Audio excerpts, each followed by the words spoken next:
जय माता लक्ष्मी। मित्रों, दूसरों के घर से यह तीन चीजें अपने घर लाने पर भयंकर गरीबी आती है।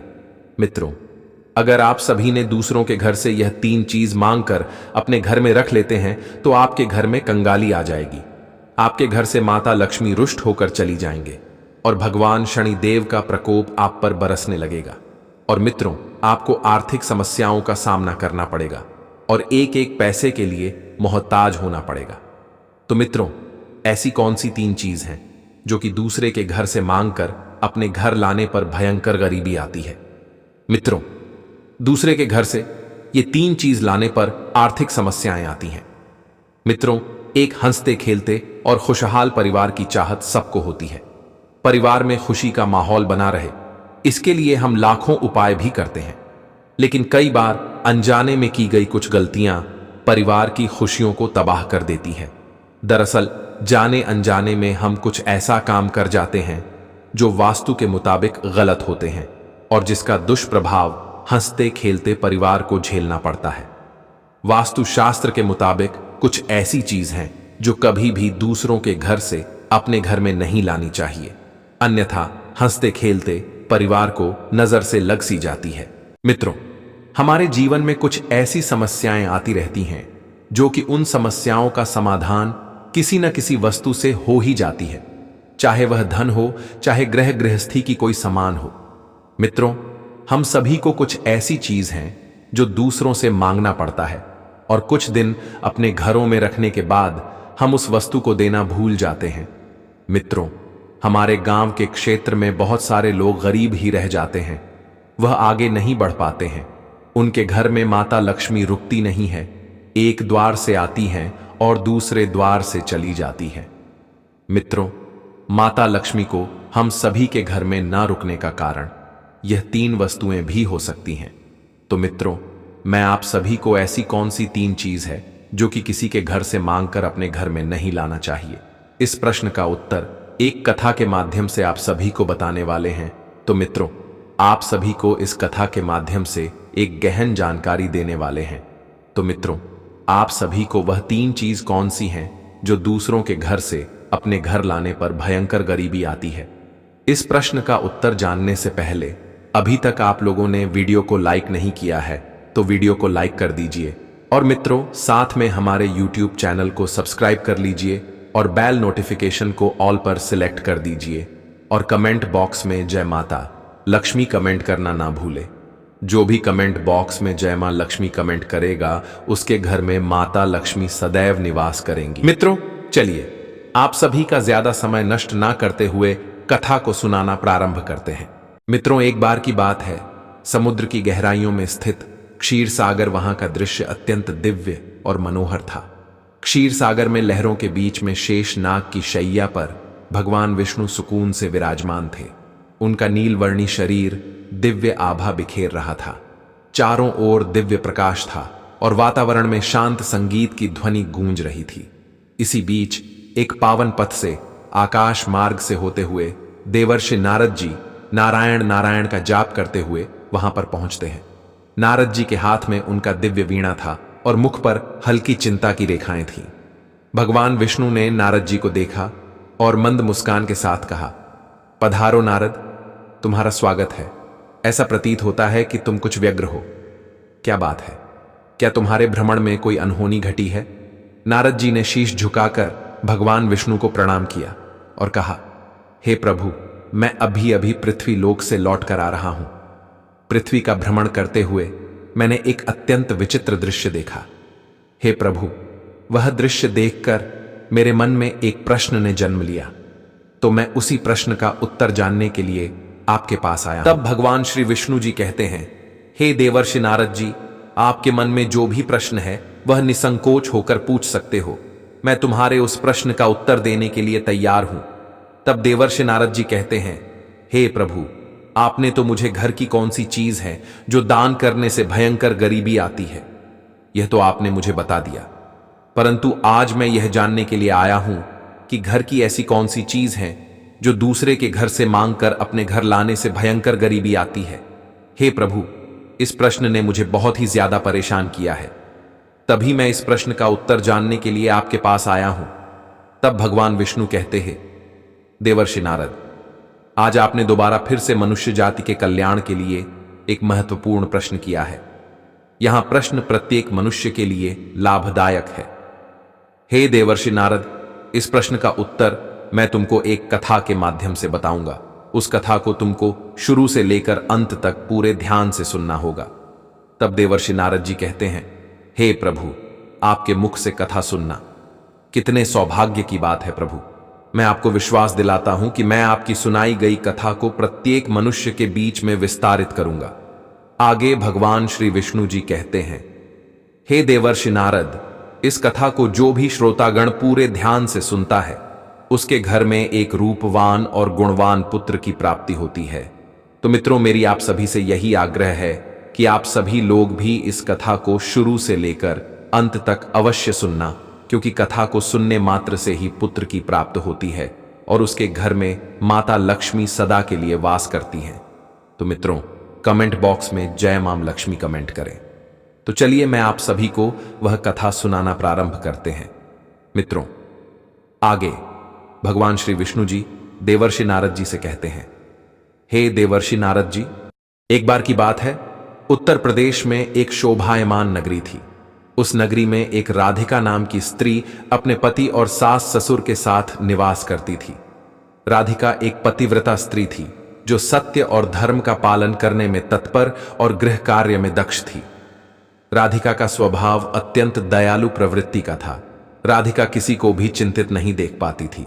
वह कभी भी किसी को हानि नहीं पहुंचाती थी। राधिका एक सरल स्वभाव की सातों गुण से संपन्न स्त्री थी। वह सदैव दूसरों की सहायता किया करती थी। राधिका के पति का नाम गिरजेश था। गिरजेश एक किसान था। उसकी सब्जी की एक दुकान थी। वह बाजार में लोगों की जरूरत की सब्जियां बेचा करता था और उन बेचे गए पैसों से अपने घर का खर्च चलाता था।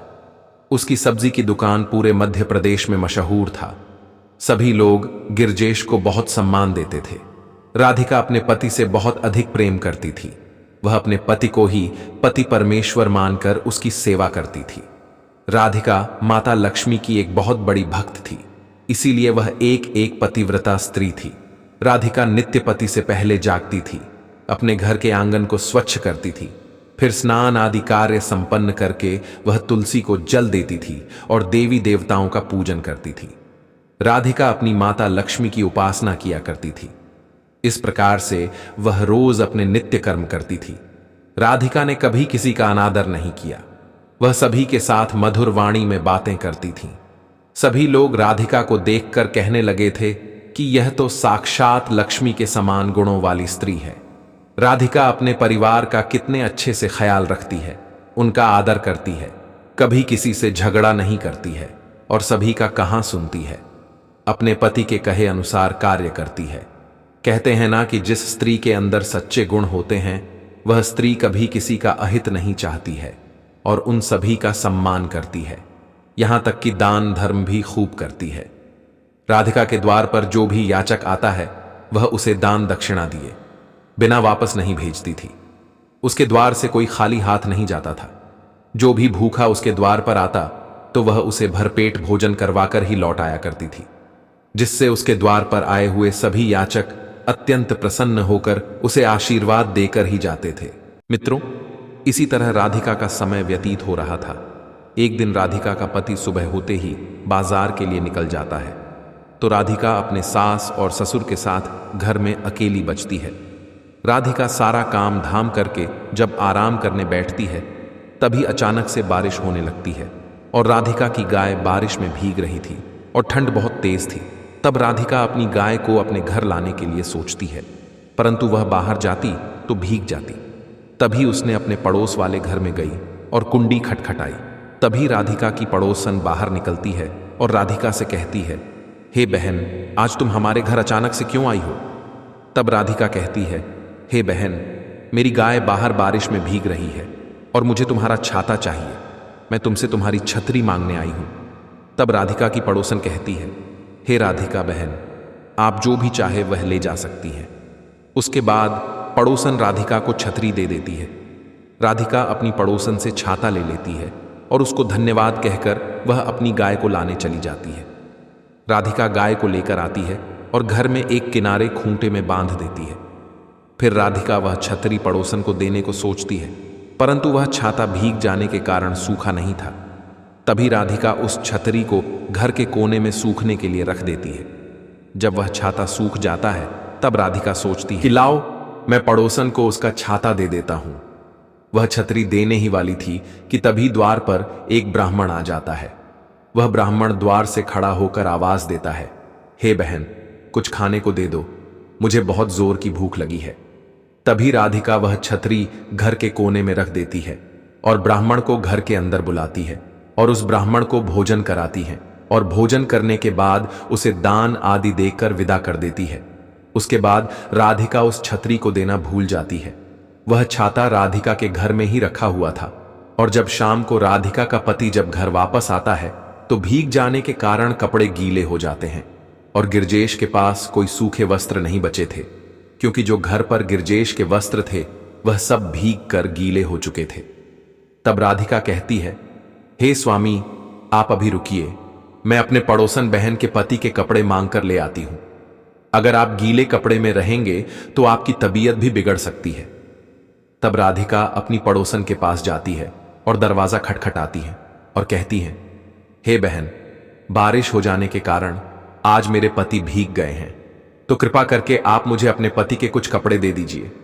तब राधिका की पड़ोसन कहती है, अरे बहन, आप घर के अंदर आइए, मैं अभी चाय बनाकर लेकर आती हूं, उसके बाद मैं आपको कपड़े निकाल कर देती हूं।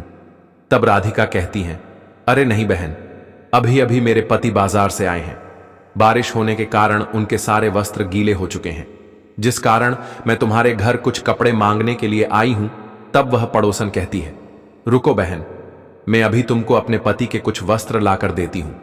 तब वह पड़ोसन घर के अंदर जाती है और घर से कुछ कपड़े निकाल कर ले आती है और वह कपड़े राधिका के हाथ में दे देती है। राधिका उस पड़ोसन को धन्यवाद कहकर अपने घर चली आती है और अपने पति को वह कपड़े दे देती है और राधिका का पति वह कपड़े पहन लेता है और फिर दोनों साथ में भोजन आदि करके सो जाते हैं।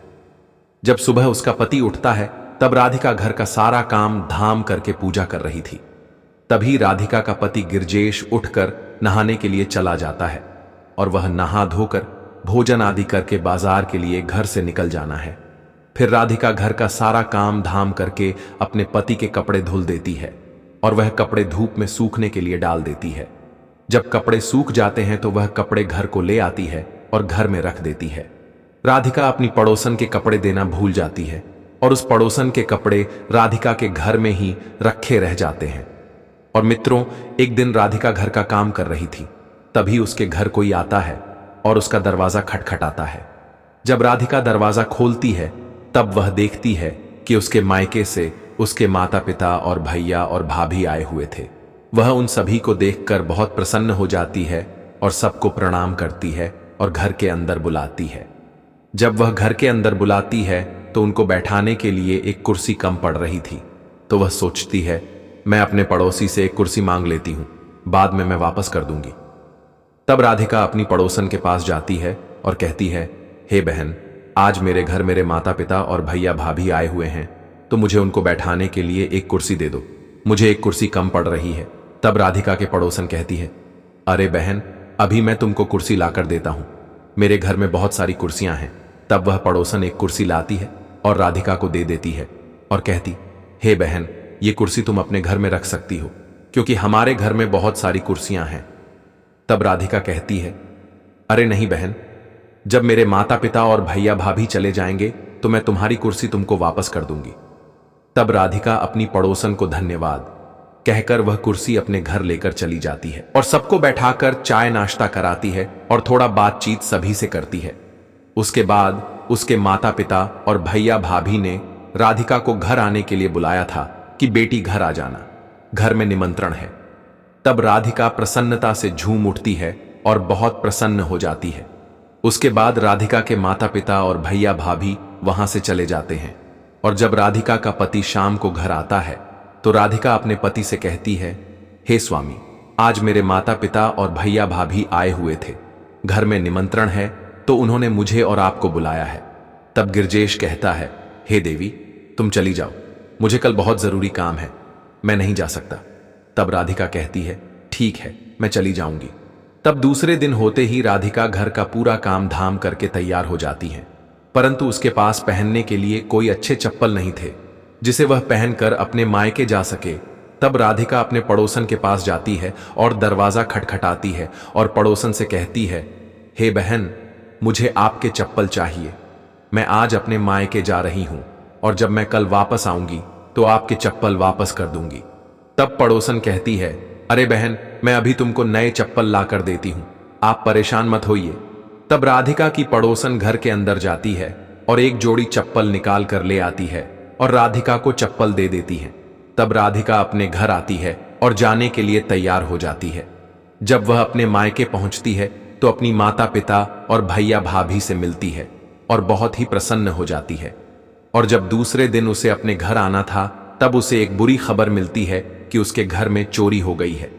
जब वह वहां से निकलती है और अपने घर आती हैं तो देखी है कि सारा सामान बिखरा पड़ा हुआ है और उसके सारे गहने, जेवरात और जितने भी पैसे थे सब चोरी हो चुके थे। राधिका का पति गिरजेश बहुत ही ज्यादा परेशान था और एक दिन बिता ही था कि दूसरे दिन खबर आती है कि उसकी दुकान का सारा सामान लुट गया है, उसकी दुकान की भी चोरी हो चुकी है। अब गिरजेश बहुत ही ज्यादा परेशान हो गया और अब तो उसके घर में एक भी पैसे नहीं थे कि वह अपना धंधा फिर से शुरू कर सके। तभी राधिका अपने पति से कहती है, हे स्वामी, अब ज्यादा परेशान मत होइए। तब गिरजेश कहता है, क्या करूं, अब मेरे पास कुछ भी नहीं है। अगर कुछ बहुत पैसे होते तो मैं अपना धंधा फिर से शुरू कर सकता। अब ऐसे ही कुछ दिन व्यतीत हो रहे थे। फिर वह दोनों एक दिन वह घर छोड़कर अपने माता पिता से विदा लेते हैं और कहते हैं, हे पिताजी, मैं 2 महीने बाद फिर से आऊंगा और जब आऊंगा तब अपना धंधा फिर से शुरू करूंगा। इतना कहकर वे दोनों वहां से चले जाते हैं। जब जब जंगल से जा रहे होते हैं और राधिका विलाप करते हुए जा रही थी, तभी राधिका और उसका पति गिरजेश उसी जंगल में विश्राम करने को सोचते हैं। जब वह जंगल में विश्राम करते हैं, दोनों को गहरी नींद आ जाती है और जब राधिका सुबह उठती है तब अपने पास देखती है तो उसका पति वहां पर नहीं था, उसका पति वहां से जा चुका था। तब राधिका जंगल में इधर उधर बहुत भटकती है, परंतु उसका पति उसे कहीं भी नहीं दिखता है और वह इधर उधर भटकती रहती है। फिर वह सोचती है, मेरा पति मुझे छोड़कर चला गया, अब मैं मायके भी नहीं जा सकती और अपने घर भी नहीं जा सकती। घर जाऊंगी तो माता और पिता कहेंगे कि गिरजेश कहां गया। यही सब सोच रही थी। तभी वह अपने प्राण देने को सोचती है। तब राधिका एक नदी के पास जाती है और सोचती है कि मैं इस नदी में डूबकर मर जाऊंगी तो सारा किस्सा खत्म हो जाएगा। जैसे ही वह नदी में कूदने ही वाली थी, तभी कहीं से आवाज आती है, रुक जाओ पुत्री, रुक जाओ। राधिका इधर उधर देखते हैं, परंतु उसे कोई भी नजर नहीं आता है।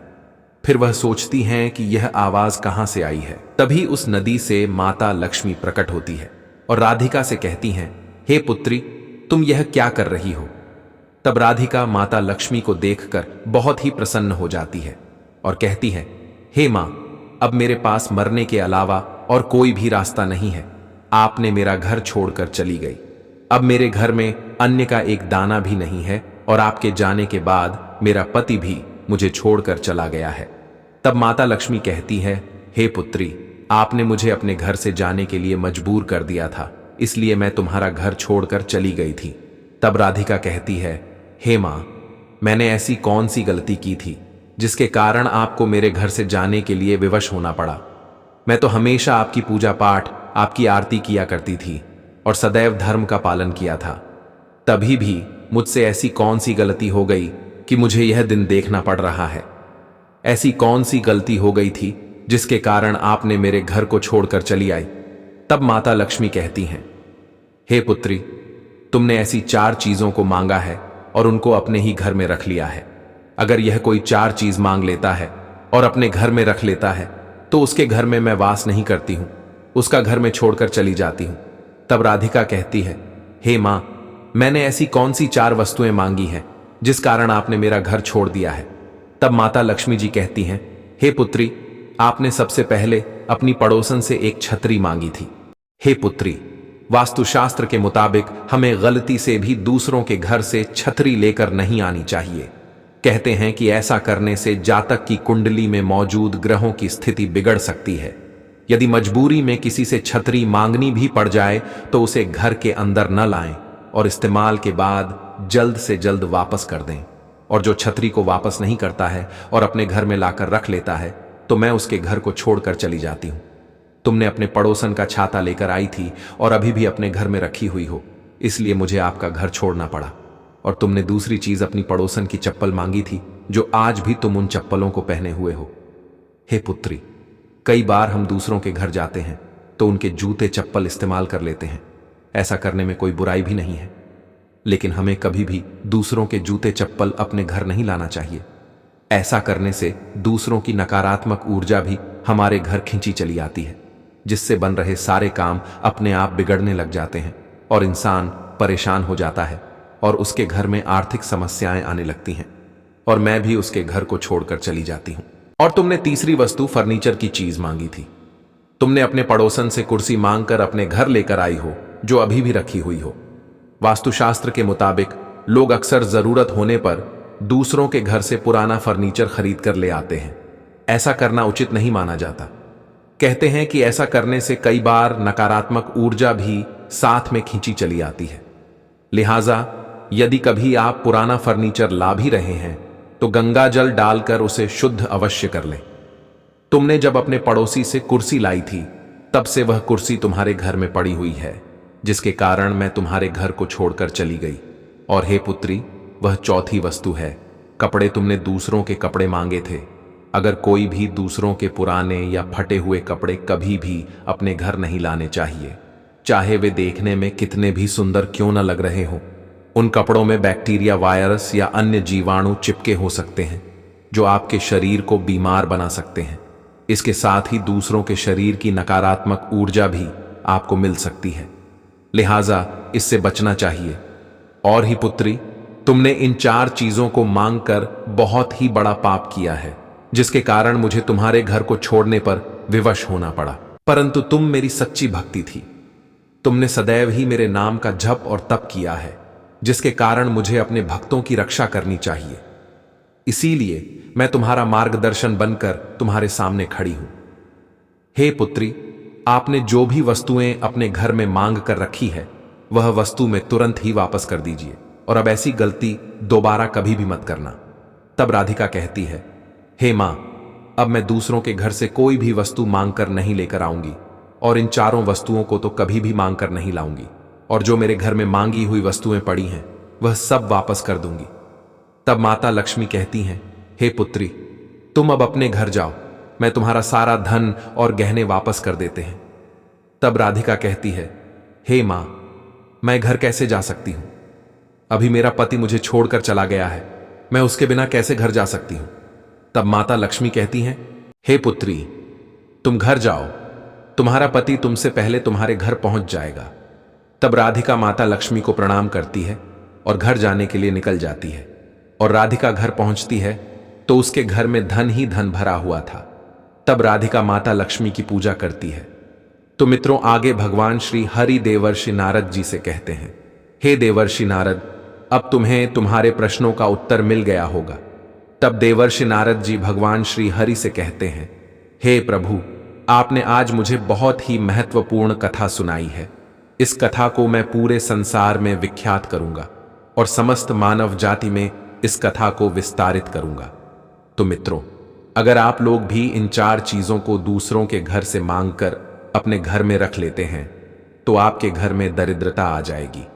तो मित्रों, आप लोग भी इन 4 चीजों को दूसरों से कभी भी मत मांगना, चाहे कितनी भी बड़ी समस्या आ जाए।